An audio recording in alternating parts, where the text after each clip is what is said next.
So good evening. My name is Phil Bluestein, and I'm going to be the moderator for this evening's presentation.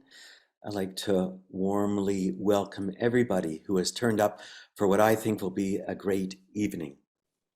This is being presented by WTM, or Wellness Through Mindfulness. In 2015, a group of local Calgary individuals got together and created this group in order to freely offer teachings on mindfulness and related topics. Historically, we met at the Shaganappi Community Hall in person, but with the advent of COVID, everything changed dramatically.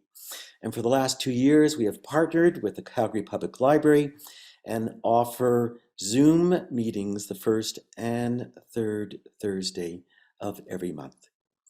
In particular, I'd like to thank Patrick Mealy, who created this opportunity from the Calgary Public Library, and Maya Milovic, who is our Calgary Public Library moderator, for her wonderful support. On April the 21st, Dr. Bud Rickey is going to be talking about approach to spirituality. Is it working for you? And we're very fortunate because Dr. Rickey is an international figure as it relates to spirituality. And this, I'm sure, will be a very interesting and provocative evening. On May the 5th, Dr. Alan Donsky, who is one of our core presenters, will be talking on befriending grief, a mindfulness approach. Things are going to change in the future with the library and our relationship with it. And so I would strongly invite you to go to the WTM home page and sign up in order to be able to receive the notices of our programs that come directly to you. On June the 4th, we are planning to have a half-day retreat, which will be in a Zoom format. This is just being organized right now, and we strongly invite you to join us for what I think will be a great half-day of dedicated mindfulness and meditation. So the structure of the evening, as Maya has pointed out to you, is the talk. From 8 to 8:30 will be a question and answer opportunity. Bear in mind that the WTM is an educational forum, and it is not meant to deal with specific personal issues. It is not a substitute for professional therapy. So please limit your questions to the topic or anything related to mindfulness that you would like to ask. Bear in mind that no question is invaluable, that if you are thinking about it, the person on Zoom next to you is also going to be thinking about it as well. So let's get to this evening's presentation. Christine Francoeur is a member of our core group that helps to organize the WTM. This consists of Alan Donsky, Leslie Ellistad, Christine Francoeur, and myself. And it requires a team in order for us to bring this to you. Christine, and she is quite free about saying this, had breast cancer when she was 33. And it was at that point in time that she came to mindfulness. And she has had a very deep and dedicated practice. She has taken a 2-year mindfulness meditation training program with Jack Cornfield and Tara Brock, 2 of our world-renowned mindfulness teachers. The talk tonight is on who has time for mindfulness. With our life of overwhelm, where do we find time for it? And she's also going to be talking about the window of tolerance.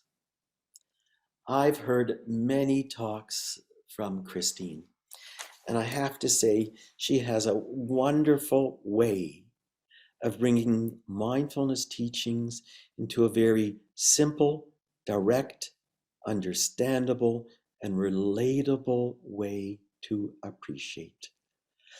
I'm looking forward to this presentation as I've looked forward to all of Christine's presentations, and I truly believe this will be of value and meaning for you. And so with that, I will now turn the evening over to Christine Francoeur. Thank you, Christine. Thank you, dear Phil. Oh, I'm glad to be here. I've been with everyone for a while. There's been some things that were happening in my life that kind of kept me away, but I can now happily say that I'm back with you all and glad to see you all, and want to thank you for coming tonight to be with me to participate in some mindfulness. I want to just say I am recovering from a cold, so I'm into the final home stretch here. So if you hear me clearing my throat and trying to keep up here, hopefully my voice will sustain for the evening, but I just want to let you know I'm fine, all is well, but just this last few days here where I'm coming back to myself. So thank you all for being here tonight. And as Phil said, I've been part of the committee for a few years now, and really it's my joy to be a volunteer on this committee because I love talking about the benefits of mindfulness, because they have been in service to me in my life in innumerable ways that have changed me for the better. And so I like to bring topics to my evenings that feel near and dear to me. And tonight was one of those topics where I think it can be so easy for us to get caught up in the busyness of life. And, it can be this feeling like we've landed on the fast forward button and we can't remember where the pause button is anymore. And fortunately, for us, the wisdom of mindfulness really does help with that. And can actually even be more beneficial because it can really help us understand where we might actually be stuck in that chronic state of busyness, where we're just like hooked in and we're continually in this feeling of like, a bit of overwhelm, and you might come out, but then you're back to it again. And it's just this cumulative effect and can really pull us out of that other state, which is calm and ease and peace and well-being. And that state, pardon me, is the sweet spot that I like to refer to as like home. It's like where we can come home to ourselves again. And so for just a moment, I think it would be really beneficial if you just kind of tuned in and just asked yourself, like, how am I tonight?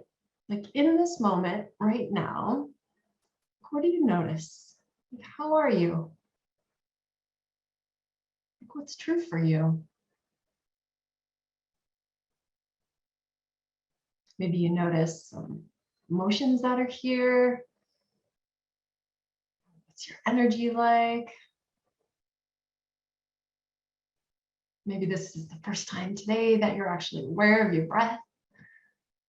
And so could you do me a favor and maybe just pop into the chat, and you'll see at the bottom there's like a little button there that says chat, and you can click on that and maybe just put it in a few words. Just let me know how you're doing. I just want to see how you're at. Just give me some words.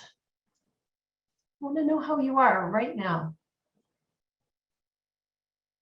Hi, Barb. Calm and grateful, content, stressed, distracted, exhausted. Not bad. Glad to be here. Grateful. Overwhelmed. Good. Happy. Content. Tired. Ah. troubles on our mind. Yeah, for sure. All of those things. And it's, it's such a, excuse me, it's such a gift to actually to be able to ask ourselves, to remember to ask ourselves, like, how am I right now? And it's just so good to hear that from you all. And maybe even as some of you check in and see what other people are saying, maybe it's like stirred some awareness in you that maybe, yeah, you're noticing that too, that maybe there are a few things on your mind. And, it can be easy to believe that, we're alone in what we're feeling, but really we're living a shared experience, at this time, in this season, in our city, if you're LinkedIn in Calgary. But, we really are living in a shared experience, but we can tend to believe that we're not. We can feel disconnected, but ultimately, really what we long for and what we're wired for is connection. We come into the world looking for connection, and it lasts our whole lifetime.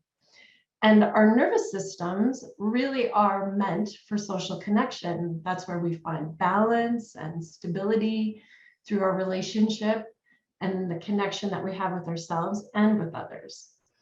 And Dr. Stephen Porges has said, and I really love this quote, I really love this. He said, if you want to improve the world, start by making people feel safer. I'm just going to repeat that one more time. If you want to improve the world, start by making people feel safer.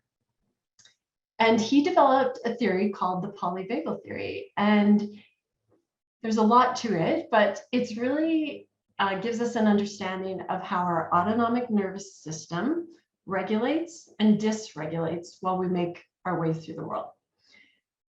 And there was such wisdom in his quote that, if we really are, inviting a space where other people can feel safe, that they're able to find that sense of calm and ease in their self, and we can hold that in ourselves too. It's like this co-regulation starts to happen, and it's peace and ease for both people. And when we think about our nervous system, like really throughout the day, it's on high alert. It's its job. The job of the nervous system is to scan for threats.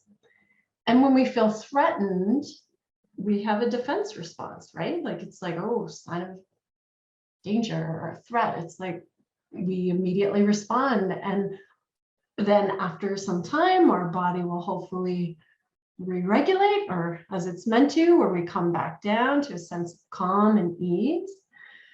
And then we're like, okay, we're okay. And it's like when you think of an animal, like even like a rabbit, they might be looking around, then they see a car. I'm talking about city rabbits, but see a car drive by and they sprint off. And then sometimes you can see them maybe over in a different area, and then all of a sudden they just have like a shudder. It's like, that's what it is. It's like their nervous system's just regulated again, and they're like, okay, I'm good again.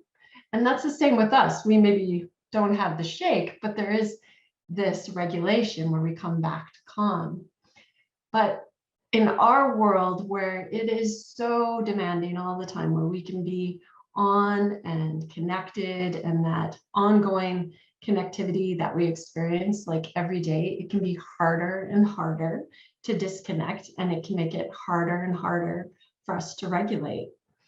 And that's an important understanding for us as we move through our lives. Just how often am I in a state where I feel threatened? Do I feel that more than I feel at ease or calm? And, if we really understood the impact of our nervous system's response in the body, it would have been like a really great thing to learn earlier in life. This is funny, as I was thinking about this talk, I was thinking, geez, I could imagine my mom and dad sitting me down to explain to me like how the nervous system works, and what to look out for and how to get yourself back to a sense of calm and ease. It's like, that would have actually been quite beneficial. But the nervous system is always responding, like every moment, every micro moment, it's watching out for you. And the question though becomes is like, are we listening? Are you actually aware of the messages that are continually coming to you?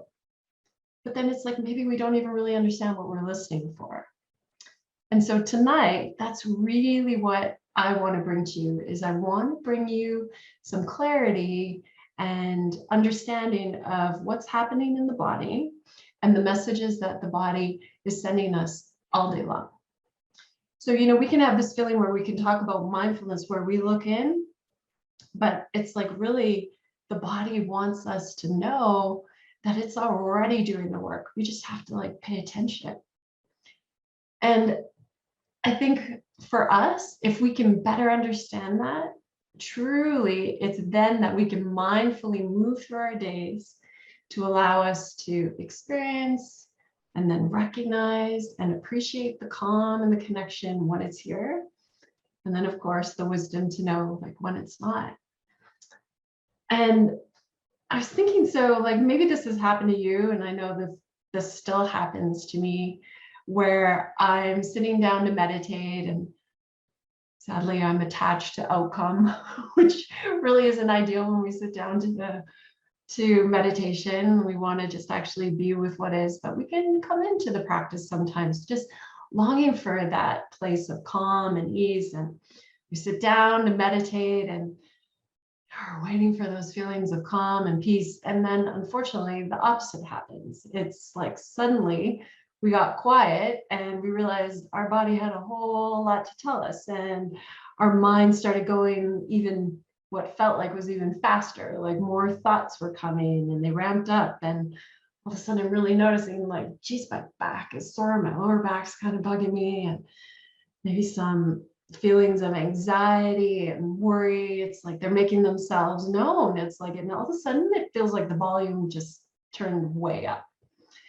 And so when you notice this in your meditation, this is a really sweet spot of the practice. It's like, this is the opportunity to truly recognize that likely you've had these thoughts and you've been carrying this like reaction and this energy for probably the whole day, or maybe even longer, maybe even for like a week, depending on maybe even a year. Like we think of what's been happening with COVID, and every time, we go to the news, there's, probably a response in us. And so there's like this accumulation that starts to come into the body, and then it makes itself known. And, when we have those moments, that can be like really disheartening, and, it's scary too, and discouraging, but it's so common. It's so common. And sometimes this might feel like the time where you just want to turn away from your practice. It's like, because like really, who wants to listen to all of that noise and the discomfort of that? Because it's tough. And those messages aren't always easy to hear. And so whatever you're feeling, as long as it's within your ability to feel like you can be with it and not be overwhelmed by it, then that's all part of a healthy process. It's all part of a healthy meditation practice.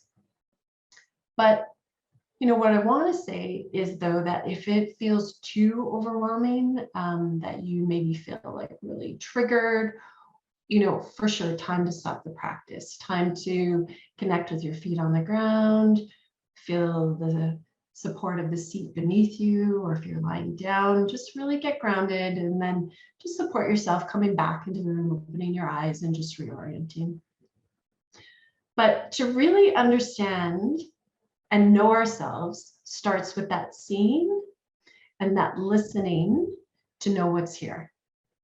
And we also have to acknowledge what is our current capacity. And, that's a very personal journey, because what might my capacity, for what's happening within me and around me and how it affects me, my capacity can be totally different than yours.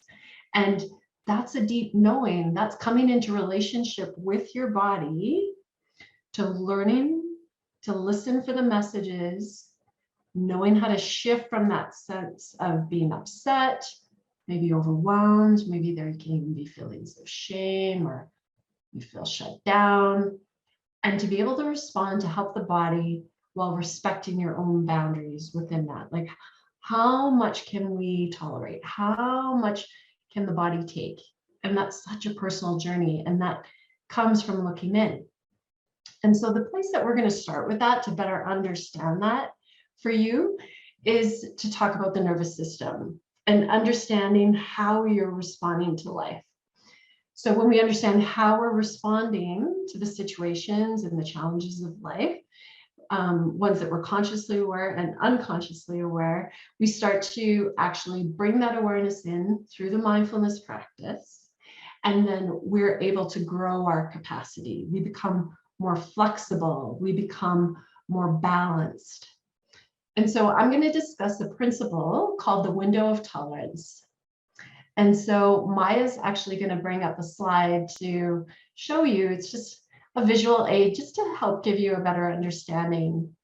And some of you maybe are already even familiar with this, but Dr. Dan Siegel created this term. And Dr. Siegel is a clinical professor of psychiatry at UCLA School of Medicine, and he's actually also the founding co-director of the Mindful Awareness Research Center in UCLA. So very well-respected gentleman. He's got lots of really great books. Like, I highly recommend looking him up. It's a lot of great wisdom.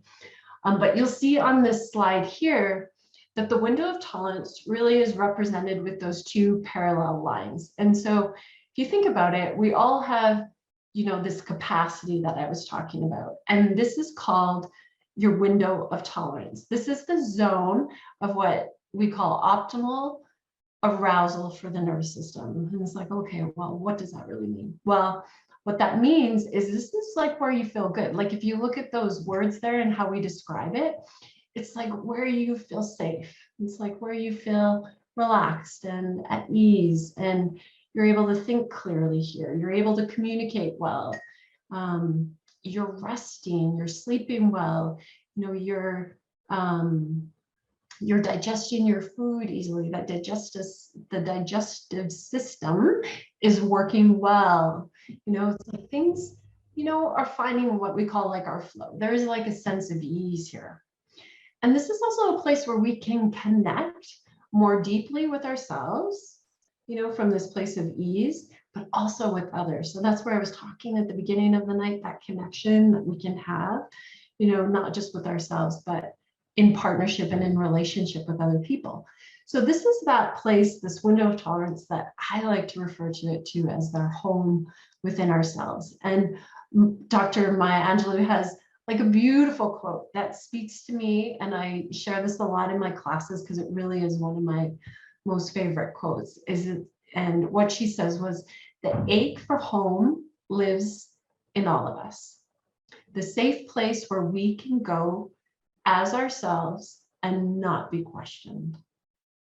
It's like the place of home, that safe place within ourselves where we can go as ourselves and not be questioned. It just makes me sigh in relief when I just hear that. And so the window of tolerance sounds pretty great, right? Except for then, like, life starts to happen. And so Maya, if you can just pop to the next slide for me, please. This is, where we start to travel outside of that window of tolerance. So you can see it's like, we don't just bounce around in the window. Life starts to happen. We get challenged. We have difficult conversations, work arrives, and that's where we start to go above or below the window of tolerance. And, when we are being influenced by a life, we get into these defensive states, these what we call like survival states. And so when our nervous system is watching and listening, and it picks up the lack of safety where, where we feel threatened, we will respond in like one or two ways. And for most, people, like, usually what initially happens, yet, not for everyone, we can feel threatened. It's like our energy will go up, right? It's like this surge into like action, or maybe like a fight or a flight feeling, and often, this can present like in our time, in our world, as like kind of like a disorganized, like an intense kind of chaos where, it can get to be kind of even like overwhelming. Like we can feel, really anxious or worried or fearful. we can even have a response where we erupt, where we're like angry. And, there's this intensity here where, we're above the line, like we're in struggle, right? And so having to stand our ground here, can awaken that feeling in us, like where we're just irritable, annoyed. And, now it's like the feelings of flight aren't always just like, running away. Flight today can be, well, I'm gonna, head home to my sofa and like hide there, put on Netflix, and you're not going to see me for a couple hours. It's, flight is different. It can be with food or substances. And, so there's lots of different ways that we can take flight. So that's when it's above the line. Above the line of the window of tolerance is called hyper arousal. Now, below the window of tolerance, we have hypo arousal. And this is also known as a shutdown or a mobilization, where you really just have a reduced awareness of sensation. You feel really disconnected from your body. Maybe you just feel like emotionally numb or flat. Like it's like you're not even really bringing a lot of thoughts together. Like someone might ask you and your mind feels like blank. You might feel really sleepy or like lethargic. And you just want to check out. You don't even want to interact. You're completely drained of energy and just not enough energy to even be present. And so, when you hear me describe those states, what I really want to say is that we all go into these states. This is so common and it is a normal response. It's very common for the body to try and protect itself. Like that's what it is. It's that survival state, right? And so where it gets tricky is, however, like the more time we spend in these defensive states outside of our window of tolerance, the more we start to get cut off from relating to ourselves or to others. And we can start to feel like we're stuck, like above or even below the line. And, and thank you, Maya, you can just pull the slides now. And this is just like a really broad example I'm about to share, but I just want to give you like an idea. Like, I mean, we can all relate to this, I'm sure, at some point in our lives where, maybe it's been a really busy time or a stressful time. And at last, like we go on vacation and, the first couple of days, you can still feel like it's like, okay, I'm here, I'm ready to relax. And it's like, it's like, sitting there and trying to read your book and maybe you can't really focus, or it's like you feel that energy of like, geez, I should get up and do something. And, and it just takes like another day and another day and another day. And it's like slowly, the body's just coming back down, right? To maybe when we, excuse me, get to the end of the week where it's like, oh yeah, now I remember what this is like to feel calm. Now I know what it's like to get back to that sense of home in myself. So, but that's a vacation, and vacations are great and we all need them, but we also need to understand like how we can help ourselves, on a day-to-day basis. And so, but before we get into that, like, I just want to ask you just for some self-reflection. And just based on what you've just learned about the hyper and the hypo arousal states, like if you were to think back when you were in a state of fight or flight, or when you felt like you were shut down or drained of energy, what did you notice about yourself in these states? And, I'll just give you an example of one of mine, where I've become aware, where I pop into that defensive state, that hyper arousal above the line, where maybe I've been away for an afternoon, like I had, a family commitment or something. And then I'll come back and I'll grab my phone right away. And it's like that feeling of like, okay, what did I miss? Like, who's emailed me? Somebody's going to be looking for something. Now I'm going to have to work later. Like I'm already building myself up in anticipation of something coming in. And I don't even know if it's true yet. And so I've created this pattern for myself that it's like, if I'm not around to keep watch, something might sneak in.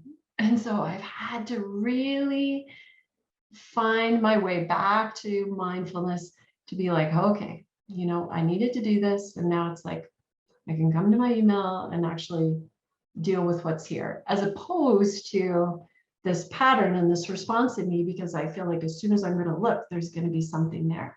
So like you can see how like we create these patterns like for ourselves when maybe it's not even true and it's not even there. So maybe you could just think about that for yourself right now. And again, like I just ask, like maybe you could pop into the chat and just share with me, like, how do you think you notice yourself going into that above the line or below the line? Like when is there a situation that comes up for you? Just gonna look over here to see what's coming in. Just kind of sip of my tea.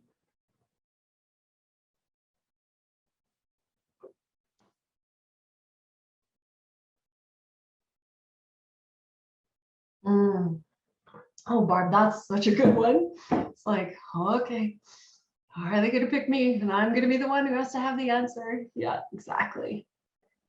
When there's a disagreement, absolutely. Oh yeah, that feeling of waking up in the middle of the night and that panic of like, what's wrong? Or yeah, I'm worrying. Sure.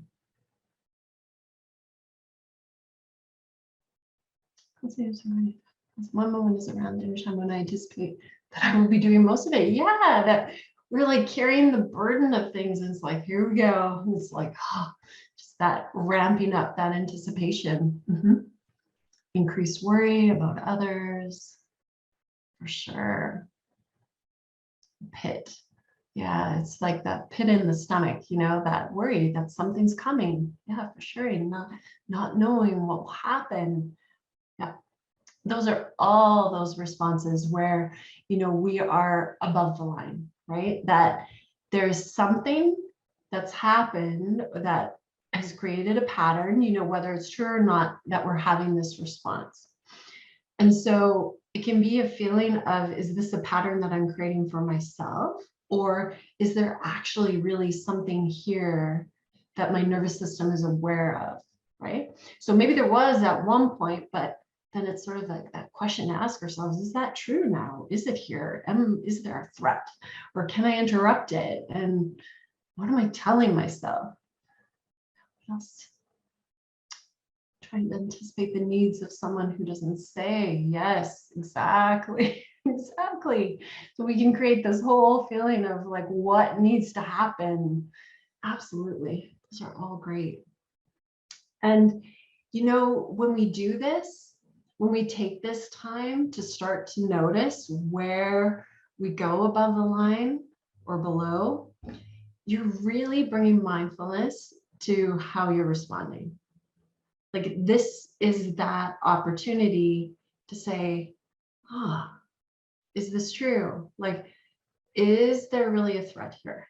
And if we really truly understand these states in ourselves, where we start to notice when we're moving above the line, or below the line, then it's from there that we can pause and we can actually bring in some practices to bring us back to our window of tolerance, so that we can anchor in there into that place of calm, into that place of ease, that feeling of safety, of, maybe some truth that gives us peace, that we can respond in a more wise and chosen way, if you will. So right now, like, I'm just going to give a quick example, like, of how I like to, like, I gave you that example of work.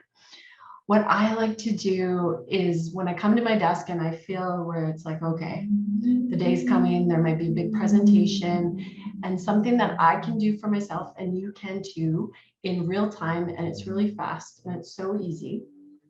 It's something called a physiological sigh. And it's the perfect solution for when there's too much hyper arousal, where you feel you're getting into that state of overwhelm, of worry, of anxiousness. And what you do is you take 2 deep inhales through the nose. There's no exhale in between those 2 inhales. And then it's a long, full, complete exhale out of the mouth. And so what happens when you're doing that breath is it's activating the neural circuits specifically for calm. It's really great. Like the Navy SEALs use this, like out in the ocean. It's like to help calm themselves. So do you want to try it? It's so easy. And if we do this, maybe it'll just help you remember that you can do this for yourself like anytime. So it's taking an inhale through the nose. And again.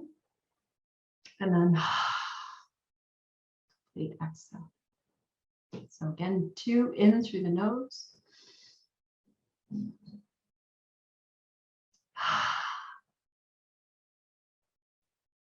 It's just like a great tool, and it's so good for finding some calm. So that's a great one, even for just like a little post-it, like if you could put it, maybe by your desk or somewhere where you need just that little reminder. It's like 2 in through the nose and a long, full, complete exhale out of the mouth. So regulation, that feeling of coming back home to ourselves really impacts us in both like physical, like you can feel the physical effects of that, but also of course, like the emotional well-being. And there's a lot of research that indicates that, when we're able to come into that sense of calm for ourselves, there's so many physical benefits, like a reduction in like heart disease and an increase in capacity for like our immune response, that we can have reduced inflammation in the body, which is always so good for us when it comes to like joint pain and like digestion. It's just, there's so many positive physical responses. But there's also, of course, the benefits of the emotional response where, we can start to feel more compassion, more resilience, that we can have less anxiety, less depression, more connection, and more joy, like all of those good things that, really support us for like positive well-being. And, I can't emphasize this enough, that, to come back into that state of home, we can do it 2 ways. We can do it in that co-regulation where we're with someone else, where someone we feel safe with, someone, who brings us like a sense of ease and calm, and that can help regulate us. But it's also a benefit to teach ourselves how to regulate our own body, because, it's not always possible that we can be around those that make us feel safe and secure. And these moments of regulation and dysregulation are expected. It's normal. I mean, this life is not built on just being in the window of tolerance. Like, that's impossible. Like, we go in and out all day. And, it's continuous. And those pathways back to regulation, they're there. The body knows how to do it, but, maybe they've been obscured, and, we're just not aware of how we get there. And suddenly, oh, geez, I've been feeling okay and great, but it's like, see, the body looks after itself. But there can be those times where we're stuck and we can feel like we're out of the window of tolerance more than we're in it. Then we can help ourselves. And so that's what I want to take for this last half of the class, is just some time now to give you some practices and some ideas to help you help yourself with that. So the first practice that I want to take you through is called returning to home. And this is a practice that I love doing when I'm meditating. And I really think for me, and Phil asked me this one time about my meditation practice, and I didn't really come in, just through the thoughts of the mind and working with the thoughts. I really came into my mindfulness practice like through my body. And I still do that. I still really like to start my practice by connecting in, seeing how my body's feeling, what am I noticing, like what sensations are here. And then I'll go into a bit of a grounding practice where I'll just feel my feet on the ground, how my body is supported. It just all starts with that drawing down and that settling of presence. And then what I like to do is I go through this visualization, which I'm about to take you through now. So it's just like a quick one. So you can either keep your eyes open or you can close them, whatever is comfortable for you. What you're going to do is you're going to do exactly how I start my practice. You're just going to feel yourself sitting. And your feet on the ground. Just notice your breath moving through your body.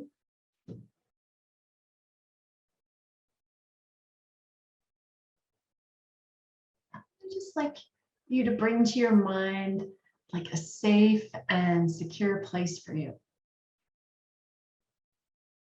And this might be somewhere that's real here in the world, or it could be something that you create in your mind. And just see all that's around you. And just notice, are you alone? Perhaps there's a beloved pet with you. Are you surrounded in nature? Just really look around and see all that's here in this safe and secure place.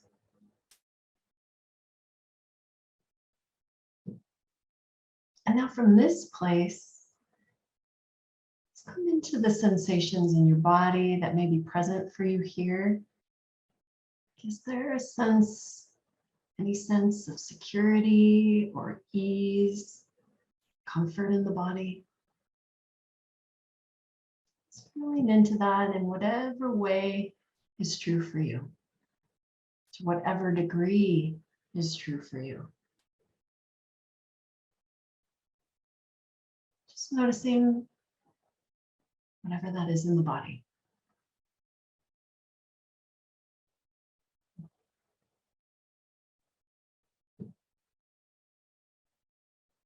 Just naming it and knowing it's here. And just if your eyes were closed, you can open your eyes and come back to the room around you. And so that practice really is a practice that you can rely on at any time. You know, going back to that place to create some comfort and ease for yourself is just like really such a gift that you can give yourself. And that place and that feeling that it creates in the body is really the link you're looking for. It's like taking yourself there through the visualization, and what it creates in the body is the change that you're going to start to notice, that you can really start to rely on that and to know that this inner resource is here, and you can go there anytime, you know, in the middle of a meeting or in a conversation. You know, it's like you can suddenly start to know those feelings in a really integrated way. And the more often you come to it, the more that it starts to feel like home, and it gets easier. It's like, because it's familiar. And I think, you know, you probably have heard me say this before, and a lot of other teachers here before. It's like there's always such a reminder to be able to give ourselves those mini breaks. And it's like it doesn't have to be a lot. It's like really, it can just be those micro moments, like go outside and stand on the patio and take in some big, beautiful breaths of fresh air. You know, even just to walk outside with the dog, if you have a dog, or, you know, just finding those moments without distraction. The phone is away. It's like just yourself and nature, like whatever it is that brings you a sense of ease, that can bring you a sense of comfort. It's like that is such a gift, because then once we find that in ourselves, then we can return back to our family or community, like our work, with just that more settled, peaceful heart. And so the exploring that we do through these practices, like we really can start exploring from the outside in and the inside out. So just like, I was saying earlier, we can really be unaware of how we are affected.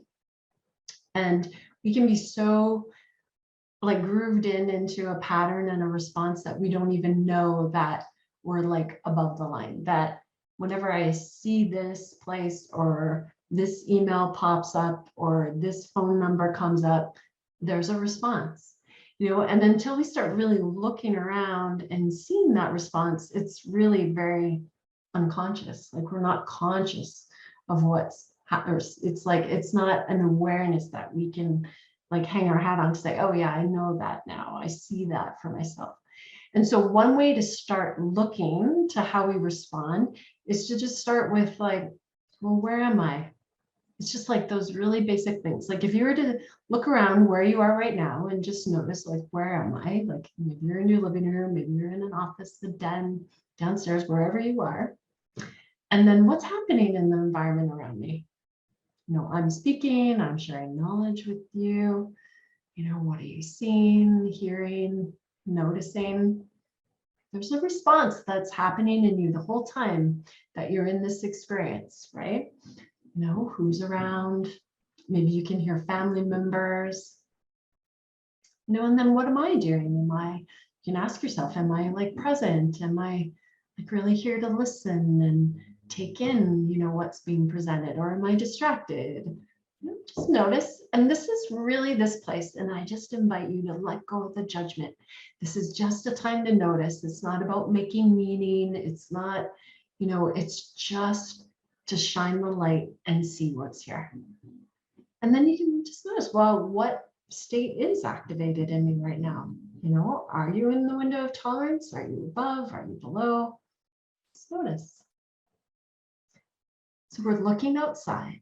That's one way, outside in. But then we can also look from inside to out. So we can start shining the light in and say, well, what am I sensing in my body? Feel what sensations, the weight of the body, how I'm sitting, the pressure. Is there energy moving in my body?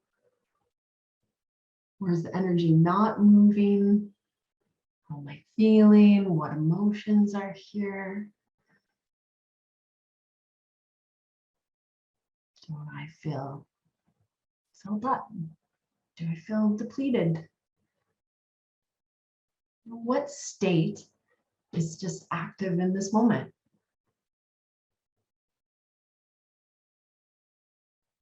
And it's like, those are the messages. It's like the nervous system is telling you something like right now. And when you've heard what your nervous system wants you to know, then you can come back into the present moment with that awareness. And then from there, we can anchor in, hopefully, and move into action with a sense of connection, right? With an actual solid awareness of what's here now. And that nervous system of yours, it speaks its own language. And it's really up to us to listen mindfully. We need to get very familiar with that language of connection. And it's like on repeat. We just have to keep coming back and remember to come back, to lock in and listen. And there can be those times when we're listening and the body, has some messages for us. And a lot of times it can be a big yes. And sometimes it can be like a no.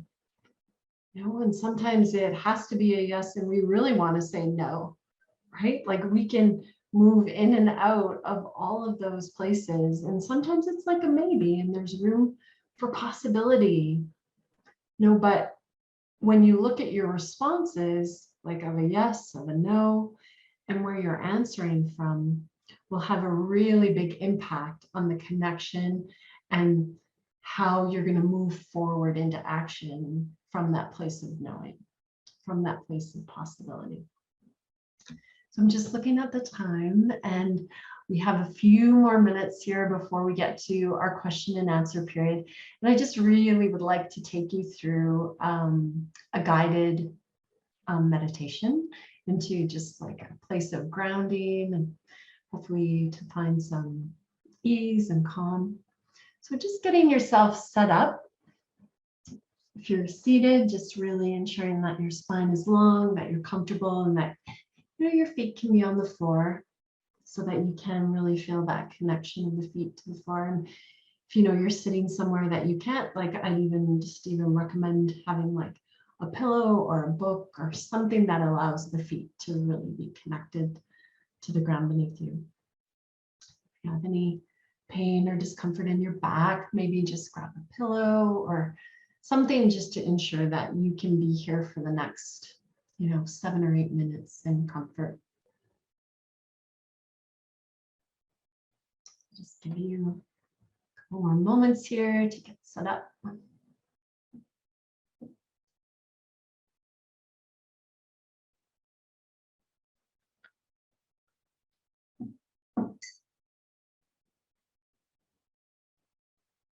So let's start, and you might want to begin, with your eyes closed, or you can just have soft eyes, just gently looking down, whatever is comfortable for you. And then to begin, you can start by just ensuring that your feet are flat on the floor. Maybe you want to slide them a few inches forward or back. And just notice the place where you feel like you have the most comfortable position, where there's really this sense of complete connection with the floor beneath you. There's a little space between the legs. And then just begin to push your feet more firmly into the floor. And you can do this by engaging your leg muscles. You're bringing some contraction into your thighs and front of the legs and the back of the legs, pushing your legs down to allow your feet to firmly make contact with the floor. Just notice as you're doing this that there's sensation here when you push your feet into the floor.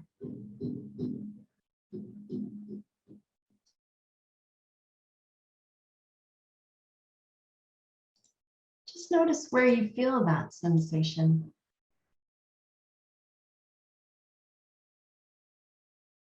And just notice as you're doing this, what impact does that have on the mind and the body as you feel that connection?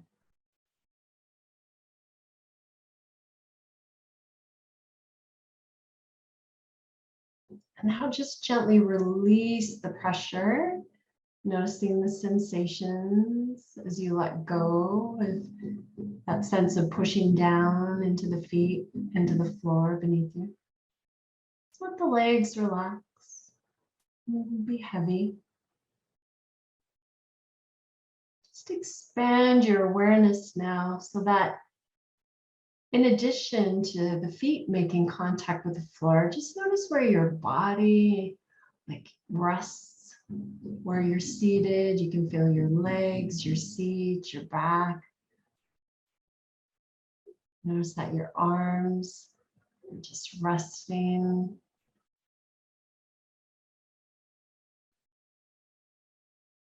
Just allowing your awareness to move up close to the sensations of pressure, like on where you sit.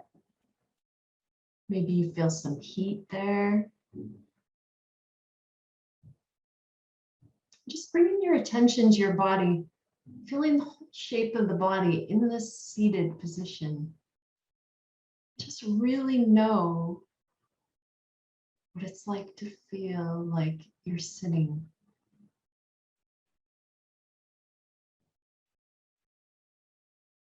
And if you can feel that from the inside.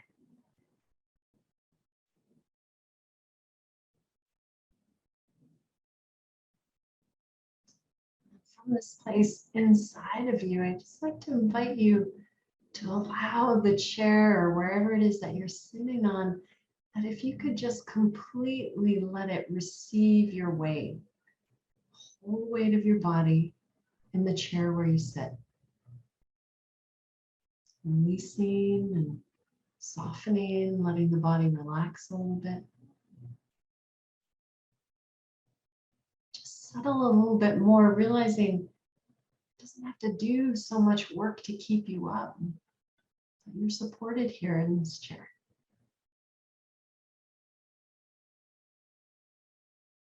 And your arms are relaxed and your hands are soft.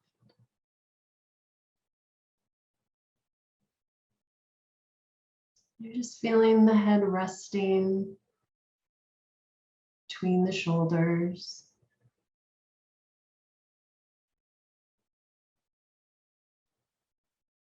And just finding any sense of ease in where the neck holds the head.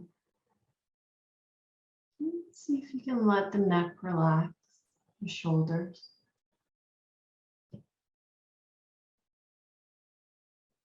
Feel a softening in your jaw.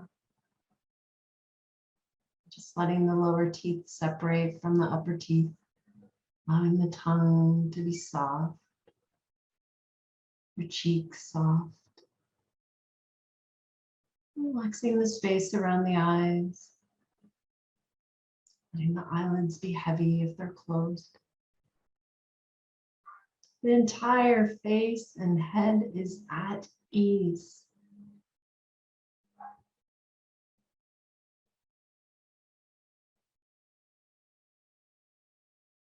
And then from this place, let's bring you the invitation to start to maybe change your breath so that your exhales become longer than your inhales. Ideally, you're seeing if you can extend the ratio so that your exhalation is twice as long as your inhalation. And you don't have to strain to do this. And there's also the intention to let the exhalation be, slow and controlled, and just think about it elongating, just like you're just like pulling a string. So it might be something like breathing in for like a count of 1 to 2, and breathing out 1, 2, 3, 4. Maybe you're breathing in to a count of 3 and exhaling to a count of 6, and it might change. It could be 3, inhale 4. Just follow your breath. Just looking to do it without straining or reaching for the breath.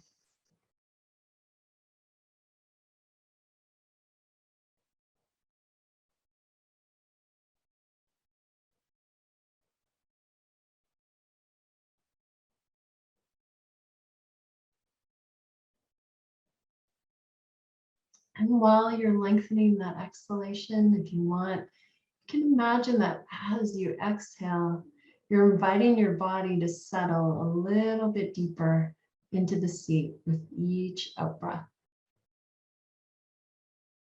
Perhaps releasing any unnecessary gripping or holding tension.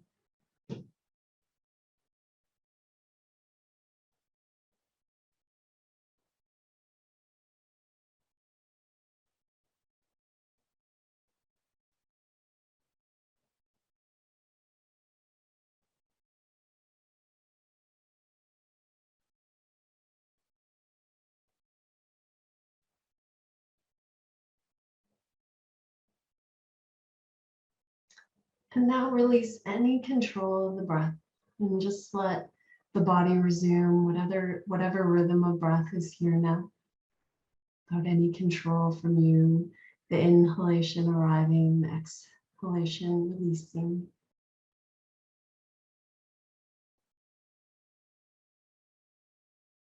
And bringing your awareness back into the body, the sensations that are here.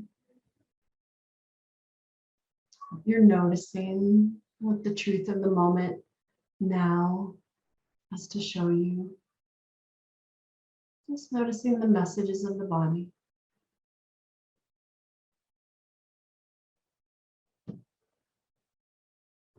And just when you feel ready, if you haven't already, just opening your eyes, taking in the room around you, the space that's here, opening your senses, ears, hearing, Eyes seen.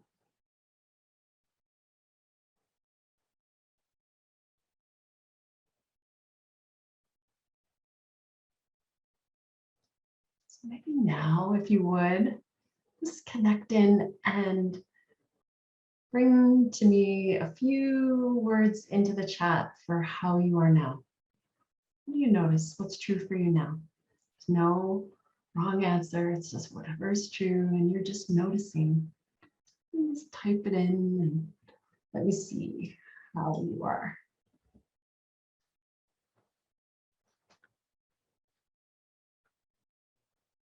Warm, calmer, present, relaxed, sleepy and calm. Oh, a beautiful sense. Sleepy. Yeah, it's coming to the end of our day. Yeah, good, quiet. Nice.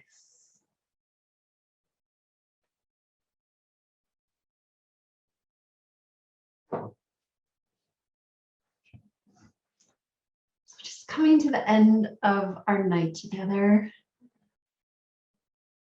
I just hope that you've come to a better understanding, really, of how your body is protecting you throughout the day, and maybe how through the practice of mindfulness, you can start to help yourself to really listen and really notice what's true for you. And hopefully some of the practices that I've shared with you here at the end will give you some options to return to, or maybe bring into your own practice to help you come back to that place of home within you. Thank you for being here tonight with me to explore this. And if you have any questions or anything you'd like to bring into the chat, I'd love to hear from you. Christine, that was wonderful. Thank you so much. What a great talk. My We've learned pleasure. some information about visualization, body techniques, breath techniques. This has been great. So this is the time for our question and answer period. And I would strongly invite all our participants to enter a question.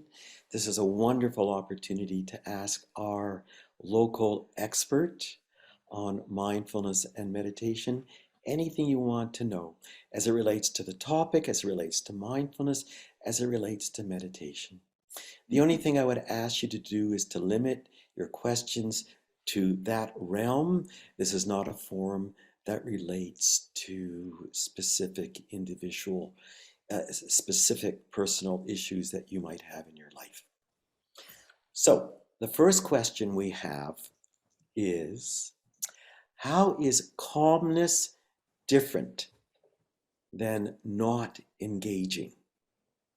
And I think this becomes a wonderful segue to then elaborate your answer, to talk about the distinction between detachment and non-attachment as it relates to mindfulness.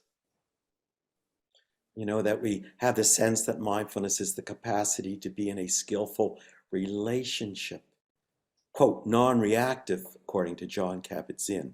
So, how is calmness different than not engaging? And then if you could go further and talk about the essence of mindfulness, detachment or non-attachment. Is there anything more around that question, Phil? Like, I thought I saw that there. Well, there's a word that says is how is calmness different in brackets sign than not engaging. So I'm not quite clear, but if we can just look at calmness versus not engaging. Yeah, and I'm welcome, and I just welcome for that person even just to give us a bit more context, because I want to make sure that I can, bring my perspective in a way that's helpful. But, when we think about, the window of tolerance and that place of home and steadiness, there's still a place for engagement in that space, right? That we're anchoring into this true sense of ourselves. And, things come in, life comes in, and there's like a response. And of course, like we're engaging. But if we're engaging in a place for us that is anchored in a sense of presence versus reaction, it's different. It's like it's a sense of wise response. It's that moment of pause to connect in and to have that sense of grounding to, like maybe it's a challenging conversation. And instead, like something comes in at me and I just react. Like I felt that sense of fight or flight and I just like, and yet if I would have paused, found a sense of calm, found a sense of grounding, I can still engage in a wise, mindful way. And I think, maybe that's what the question is like, how can we respond in a way that allows us, to bring wise response? Would you interpret it that way, Phil? Mhm. Yeah. That's fine. Yeah. And now, non-attachment versus detachment in mindfulness. Phil, can you give me one quick second? Sure. I'm sorry, just one moment. No problem.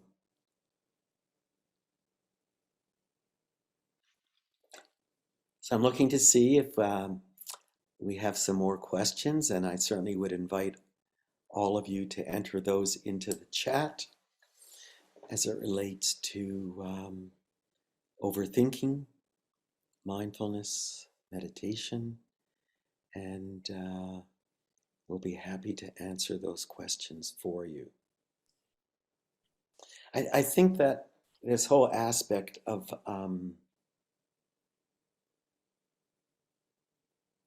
calmness and not engaging. And here's Christine, who's back, so I'll leave it up to her. Sorry, my poor little dog is just so frantic. I think my family left and he's like running around the house and he's feeling very anxious. I think you should be listening to this talk, Chris. I'm sorry. I think you probably have heard him like barking in the background. And I just need to go help him find his own zen. It's like got him his bed and he's good now. So sorry. What was the next question, Phil? Sorry. So it was just if you could talk about this distinction between detachment and non-attachment as it relates to mindfulness, which I think is sort of a segue from the previous question of calmness and non-engagement. Detachment versus Non-attachment? That's my question for you, Christine. well, maybe Phil, like you can bring us some wisdom around that. I have a feeling you have something to share. Do share. No, it was just a segue from the last question. Is there anything that you might think about that in terms of basically asking how are we in a skillful relationship with the present moment, i.e., what is mindfulness?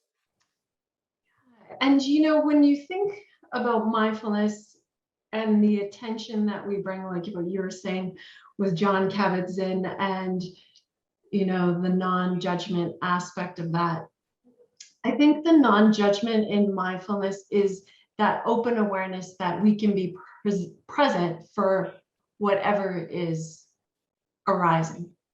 That really the opportunity is to be able to meet it mindfully with a sense of connection and presence. And, there is the opportunity for unattachment to outcome, for wanting it to be different. And that, in the Buddhist tradition, like so much of the suffering really comes from that sense of clinging and wanting things to be different. And yet, mindfulness really is that call, for presence and unattachment, to be open to what is true and what is here. And, for us and for tonight's presentation, the invitation really was for us to start to open up, our lens of mindfulness as it relates to the response of our bodies. Because, there's messaging and responses in the body that are continually happening. and it's informing the way we move through the world. And so we can do that either with awareness and with mindfulness, or we can, completely be at the mercy of the response of our body when we feel threatened, when we're above the line. But the call is to be able to come back into presence, into conscious awareness, with the energy of mindfulness, to say, like, what is here? What is true? How can I best support myself in this moment to not bring harm, to not bring harm to others through, a harsh word, or, an action that isn't of service. So, I mean, that's a bit of a long-winded response, but, that really feels to me like the essence of, I think, what you're asking. Great. So there was a question about the significance of the inhalations and the exhalations Mhm. as it relates. And maybe you can just go over that a bit one more time for people to understand what you were clearly trying to demonstrate through the breath.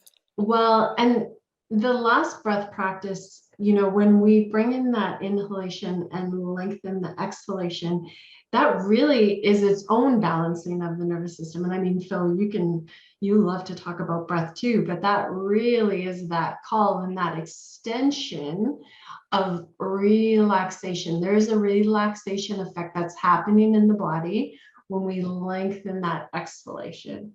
And so it's very conscious.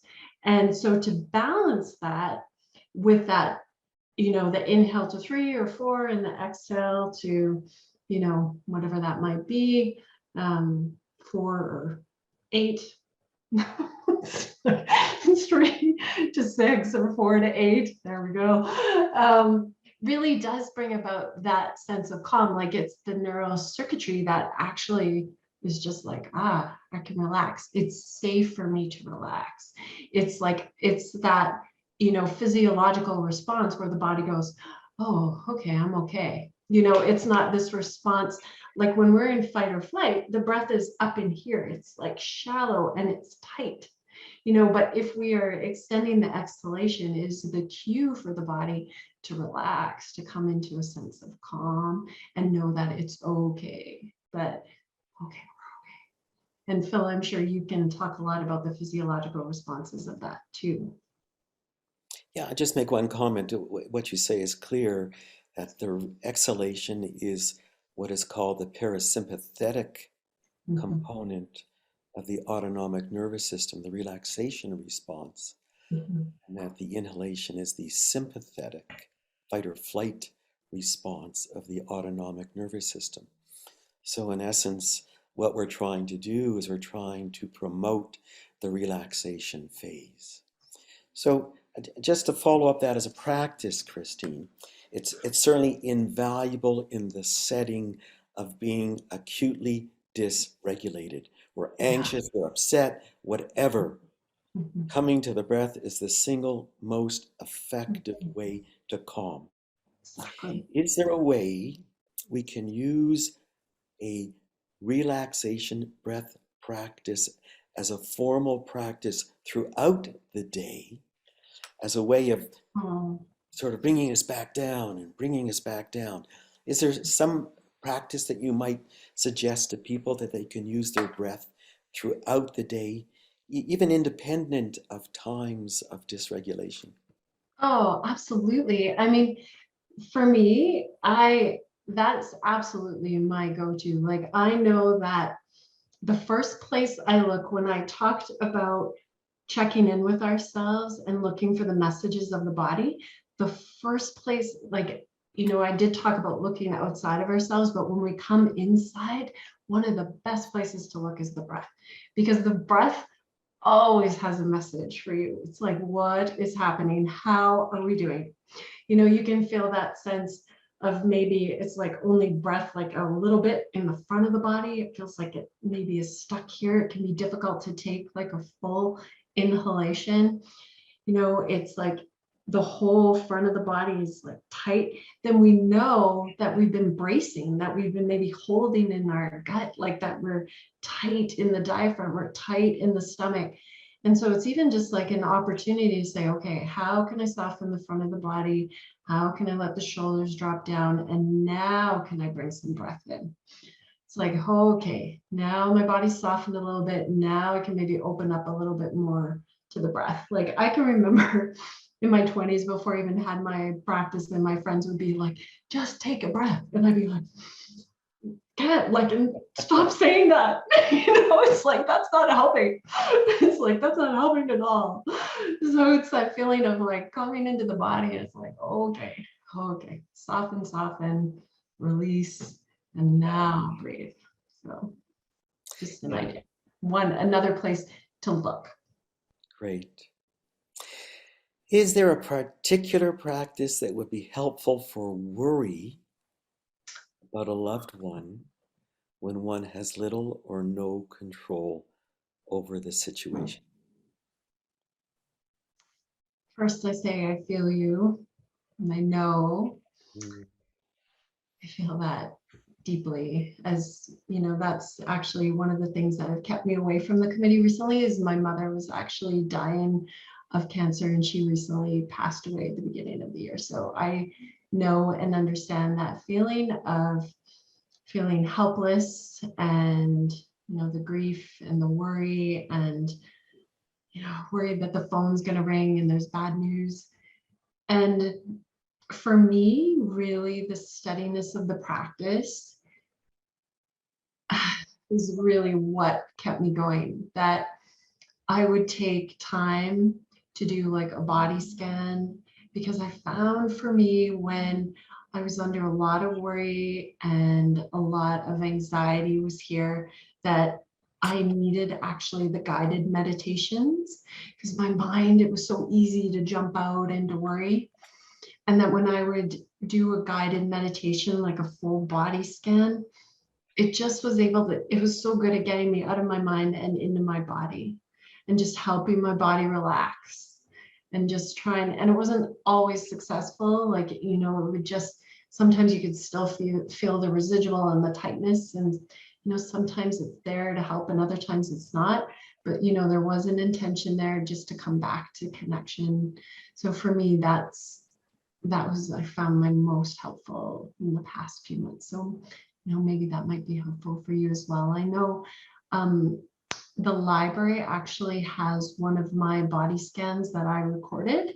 If you go to their YouTube channel and even to our WTM site, there's lots of great teachers on there that have guided meditations that can be really helpful. You just feel that sense of support, like someone's there with you, and that can feel really good. That's very important. Thank you, Christine. Mm-hmm. I understand the second breathwork practice. I just had never heard about the first practice of taking 2 breaths on the inhale and then 1 exhale. Yeah, well, I hope, Tracy, like you try it. Like maybe you even noticed when we were doing it, it's just that you're really filling the lungs. It's like that maximum like inhalation, and then it's just like there's something about that out breath, that pushing out, that elongating through the mouth, that just really settles the body. Like it's so immediate. So I hope you try it. I hope you like it, because it's so easy. It's quick. Over time, with a mindfulness practice, can one increase the window of tolerance? Oh, Lena, that's a great question. And I would love to wave my magic wand and say, yes. It's like I want to promise that for you. But for me, in my experience, absolutely. Because I feel like before I found my mindfulness practice, I felt like my window of tolerance was just super narrow and super tight. I was really in a high pressure, stressful job, and I didn't even know what it was like to be in my window of tolerance. I just felt like I would rebound out, that through every email, every phone call, I was out and responding. It was like so chronic. And then over time, like when I talked about that, one of the practices where like even that one returning home, where you have that visualization and you link it from that image to the feelings of the body, that for me was key. It was like, I was like, oh, okay, I'm a little bit relaxed here. And I can feel that. And then the more that I would do it, the more often I could get to that space of calm and ease easier. Like it's like there was this welcoming sense in my body where my body's like, oh, I know this. We're going here now. Yay. Like, and it was like, it felt like my window got wider and wider and wider because I knew where to look and I knew how to help myself. Like it got familiar again. And so it's that sense of returning home to yourself because we know how to come home to ourselves. It's just, like I said, it's just gotten really cloudy and like we've forgotten. And so we have to bring that invitation to the body to remind it that it's safe and that we find our degree of okayness and start to open up that window. So it's just like wider and wider. Have you found that for yourself, Phil? Have you noticed that? Yeah, I think what I found impressive about meditation, and so I'm talking about the formal sitting practice Mhm. and not the quote mindfulness practice of during the day being aware and how one is in relationship with it, that meditation does you. And what I mean by that is when I started out to meditate, it was because I wanted to settle my anxiety and my stress, and that was the reason. Well, here it is 25 years later, and I can honestly say that I have gotten a gift from my meditation that was never my intention. And my intention was not to be kind and caring and giving and compassionate to other when I started this practice. Truly was a self-centered need to deal with my anxiety. Yeah. I'll be honest about that. I love that you say that because that's so true for so many of us. But what I've discovered as time has gone on over the years, that empathy and compassion Mhm. has become a very strong part of my practice Mhm. without me doing anything. And Mhm. so I really believe that the window of tolerance, well, there will be a change in Mhm. you that I think will be very significant. And I think it's something that you just need to be open to the discovery and what's revealed rather than say, here's why I'm doing this to get this. Yeah, exactly. Um, Meta meditation, very good comment here, Meta meditation. is helpful for meditating for other people in your Oh, life. So yes. this is a comment as Meta. it relates back to Mhm. how do you deal with someone who is in pain and suffering. So you want to just comment about what is meta meditation? So meta is like a form of loving kindness. It's actually like a series of offerings that we can bring to ourselves. It's almost like it's like good wishes. It's like good intentions. It's like, may I be safe. May I be free from suffering. you know um may I feel joy and happiness. Like it's these wishes that we have, for ourselves. But we start with meta meditation or loving kindness, and we can bring those wishes to ourselves, but we can also turn and offer those to others. We can see someone and we can offer those same wishes to someone else. We can offer it to like someone we're in challenge with, which can be a really great practice to give that sense of loving kindness and those wishes to someone where there's conflict. Because really, the return and the gift for that is the generosity of giving. It's so easy to give to others. Like we talk about compassion and the ease, like Kristen Neff, who's like really the compassion expert of our time, says often like how easy it is for us to give compassion to our friends, yet to turn that onto ourselves can be just so challenging. but really like the gift of mindfulness and these types of practices is that that's the natural outcome, is that feeling of compassion and generosity and that giving. Oh yeah, loving kindness is beautiful. Maybe I should bring the loving kindness to my next talk. I love that practice. That's great. Who So brought that up? several Okay. comments about thank you for your talk. And Yes. one comment about, it's funny, I've always been a sire. Even as Ah, a toddler, my mom used to say, I would always sigh if I got stressed. Maybe I was ahead of my time. I think so. So, so with that You, comment, you, Christine, I want to thank you yeah. so much. This has been a wonderful, wonderful presentation. And I wondered if you could just give us some closing summary thoughts that people can take home this evening as a way to Mm, deal with their overactive minds. yeah. I just really think tonight my intention, through this discussion and this talk was to bring you some education and an understanding of what's happening in the body. That, we are having, responses that we may or may not be aware of.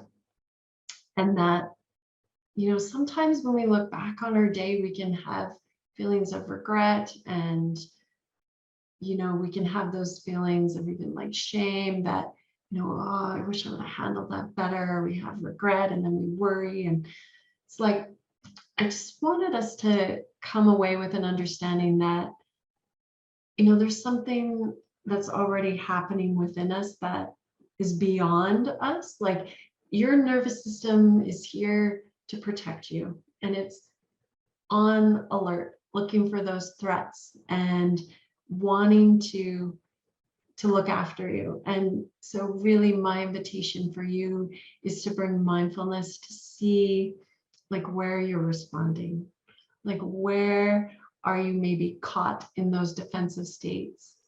And through the practice, through maybe some of the ways that I shared with you tonight, through that place of coming home, using like visualization, looking outside, inside, listening for the messages of the body, the yes, the no, the maybes, and anchoring in with that pause into that place of your window of tolerance so that you can respond with wisdom, so that you can start to grow that window, so that we all can, live from a place of like mindful awareness. Like really, that's my greatest wish. Christine, it has been a pleasure, as it always is a Oh, pleasure to thank hear you. your talks, to share your insights about awareness, using the breath and a new technique of that, Yeah. body awareness, and visualization. Yes, thank you. And we look forward to future presentations given by you. So just a reminder to everybody, this recording will be posted on the WTM website in the next week. Our next talk is on April 21st, Dr. Bud Rickey on spirituality. It's going to be very special. Bear in mind, June 4th, more information will be coming out about the half-day retreat by WTM. And one final closing comment. The WTM is a group of individuals who freely offer our time and our organization. None of the speakers are paid for what they do.